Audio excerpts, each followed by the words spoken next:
Hi friends, today I will discuss topic dynamic memory management and error handling in C. तो error handling क्या है? Error किसी भी programme में आ सकती है, इन एक्सेप्शन भी कहा जाता है। वो एरर्स होती है जो कि प्रोग्राम के रन होते समय आती है। इनके आने से प्रोग्राम का एग्जीक्यूशन रुक जाता है। सी प्रोग्रामिंग एरर हैंडलिंग का सपोर्ट नहीं करती है, लेकिन सी प्रोग्राम में एरर्स को आप रिटर्न वैल्यू से पहचान सकते हैं। जब भी सी प्रोग्राम में कोई एक्सेप्शन आती है तो फंक्शन 1 या नल वैल्यू को रिटर्न करते हैं। इन वैल्यूज को पहचान कर आप पता लगा सकते हैं कि एरर आई है या नहीं। Error number variables C programming में आपको एरर नो नाम का एक ग्लोबल वेरिएबल को प्रोवाइड करती है। जब भी आप प्रोग्राम में कोई एक्सेप्शन आती है, ये वेरिएबल को एरर नंबर के साथ सेट कर दिया जाता है। तो एक error number error.h header file में एक पर्टिकुलर एरर को रिप्रेजेंट करता है। सभी एरर इसी हेडर फाइल को डिफाइन की गई है। इस वेरिएबल को आपको अपने प्रोग्राम में प्रयोग करने के लिए इस तरह डिफाइन करना चाहिए। Extern integer error number semicolon. इस वेरिएबल को इनिशियल 0 के साथ ही डिफाइन करना हो और भी अच्छा माना जाता है, क्योंकि 0 का मतलब होता है कोई एरर नहीं है। साथ ही आपको error number dot H header file को भी अपने प्रोग्राम में इंक्लूड करना पड़ेगा। Functions for error handling C language में आपको एरर्स को रिप्रेजेंट करने के लिए 2 फंक्शंस को प्रोवाइड करती है। पी एरर ये फंक्शन आपके द्वारा पास की गई स्ट्रिंग को प्रिंट करता है और साथ ही जो एरर जनरेट हुए हैं उसका डिस्क्रिप्शन प्रिंट किया जाता है। इस फंक्शन में ये पता चलता है कि कौन सी एरर आई है। स्ट्रिंग एरर ये फंक्शन को जनरेट की गई एरर के टेक्सचुअल रिप्रेजेंटेशन का पॉइंटर को रिटर्न करता है। ये फंक्शन स्टैंडर्ड एरर्स को पॉइंट करता है। जब भी आपका प्रोग्राम एग्जीक्यूट होता है तो आप एग्जिट स्टेटस को रिटर्न कर सकते हैं। ये स्टेटस बताता है कि आपको प्रोग्राम सक्सेसफुल एग्जीक्यूट हुए या एरर आने से टर्मिनेट हुए। एग्जीक्यूट फंक्शन के और भी प्रयोग है, लेकिन यहाँ पर एरर्स के रिलेटेड आप इसे 2 तरह से प्रयोग कर सकते हैं। यदि आपका प्रोग्राम किसी एरर की वजह से टर्मिनेट हो रहा हो तो आप एग्जिट फंक्शन को 1 एग्जिट फेल्योर स्ट्रिंग के साथ ही कॉल कर सकते हैं। यदि आपका प्रोग्राम बिना किसी एरर के सक्सेसफुल टर्मिनेट हो जाता है तो आप एग्जिट फंक्शन को 0 या एग्जिट सक्सेस स्ट्रिंग के साथ कॉल कर सकते हैं।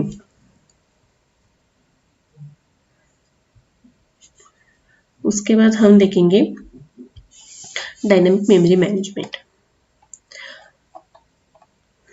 तो डायनामिक मेमोरी मैनेजमेंट क्या होती है? डायनामिक मेमोरी मैनेजमेंट इसमें 2 मेथड्स आते हैं, एक मैलोक और दूसरी कैलोक।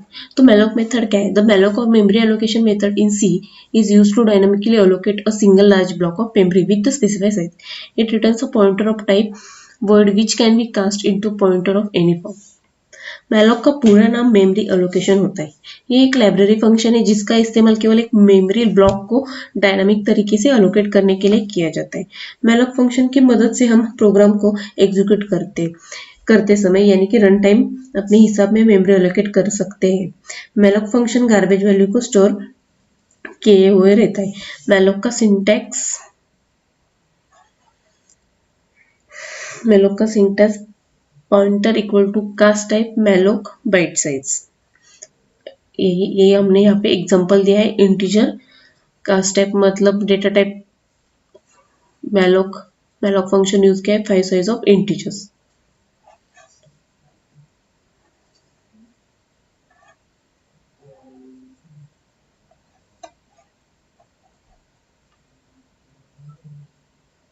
यहाँ पे मैलोक का एग्जांपल दिया है।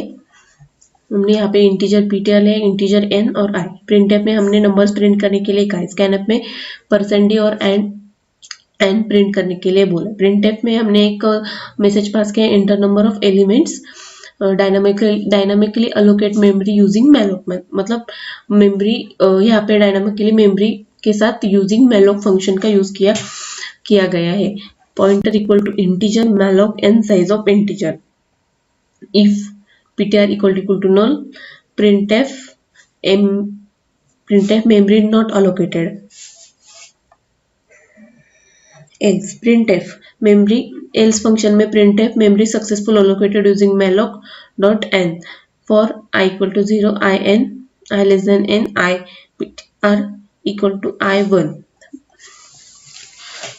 हमने यहाँ पे एल्स इफ एल्स का यूज किया है।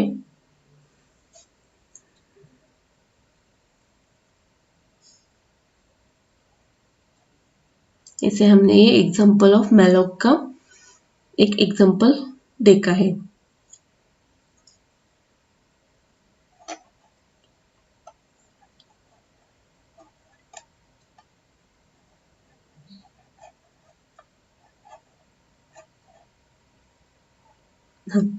आउटपुट में हमने यूजर से इनपुट लिया है, इसलिए एंटर नंबर ऑफ एलिमेंट्स हमने 10 डाला।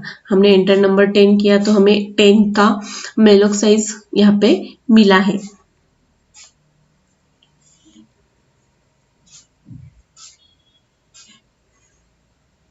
मेलोक फंक्शन का कार्य मेमोरी को अलोकेट करना होता है। यह डायनामिक रूप में मेमोरी को एक ब्लॉक को अलोकेट करता है। यह मेमोरी स्पेस को सुरक्षा प्रदान करता है। यह नल पॉइंटर देता है जो मेमोरी लोकेशन को इंडिकेट करने में मदद करता है। यह निश्चित आकार फिक्स साइज वाली मेमोरी का ब्लॉक बनाता है। उसके बाद कैलॉक मेथड। कैलॉक और continuous allocation methods in C used to dynamically allocate the specified number of block of memory of the specified type. It is very much similar to malloc but has two different points, and these are: it initializes each block within a default value 0. It has two parameters or argument as compared to malloc. Calloc का पूरा नाम continuous memory allocation होता है। ये एक library function है जिसका इस्तेमाल बहुत सारे मेमोरी ब्लॉक को डायनामिक तरीके से अलोकेट करने के लिए किया जाता है। मैलोक की तुलना में कैलॉक का इस्तेमाल बहुत ज्यादा कम किया जाता है क्योंकि मैलोक इससे तेज होता है। मैलोक का इस्तेमाल करते समय हम केवल एक आर्गुमेंट को पास करते हैं, परंतु कैलॉक का इस्तेमाल करते समय हम दो आर्गुमेंट्स को पास करते हैं। इसमें पहला आर्गुमेंट मेमोरी ब्लॉक की संख्या को बताता है और दूसरा आर्गुमेंट प्रत्येक मेमोरी ब्लॉक के आकार को बताता है। यहाँ पे कैलॉक का सिंटैक्स दिया है same like a malloc ptr equal to cast type calloc and element size. यहाँ पे कैलॉक का एग्जांपल देखा है। कैलॉक एक फंक्शन है जिसका मुख्य कार्य बहुत सारे मेमोरी ब्लॉक को अलोकेट करना होता है। यह समान आकार वाली मेमोरी को ब्लॉक को अलोकेट करता है। यह एरेज और स्ट्रक्चर को एलोकेट करने में मदद कर सकता है। Difference between malloc and calloc. Malloc function केवल एक मेमोरी ब्लॉक को अलोकेट करता है और कैलॉक फंक्शन बहुत सारे मेमोरी ब्लॉक को एलोकेट करता है। मैलोक में आर्गुमेंट का प्रयोग किया जाता है, कैलॉक में दो आर्गुमेंट का प्रयोग किया जाता है। मैलोक कैलॉक से फास्ट होता है और मैलोक स्लो होता है। कैलॉक की तुलना में कम सुरक्षित होता है, मैलोक कैलॉक की तुलना में अधिक सुरक्षित होता है। इसकी टाइम एफिशिएंसी मैलोक की टाइम एफिशिएंसी अधिक होती है और कैलॉक की टाइम एफिशिएंसी कम होती है। यह मैलोक मेमोरी एलोकेशन को परफॉर्म नहीं करता, कैलॉक मेमोरी इनिशियलाइज को परफॉर्म करता है। मैलोक ये एक लाइब्रेरी फंक्शन है जिसका इस्तेमाल केवल मेमोरी ब्लॉक को डायनामिक तरीके से अलोकेट करने के लिए किया जाता है। कैलॉक भी एक लाइब्रेरी फंक्शन है जिसका इस्तेमाल बहुत सारे मेमोरी ब्लॉक को डायनामिक तरीके से एलोकेट करने के लिए किया जाता है। तो हमने आज का टॉपिक देखा dynamic memory management and error handling.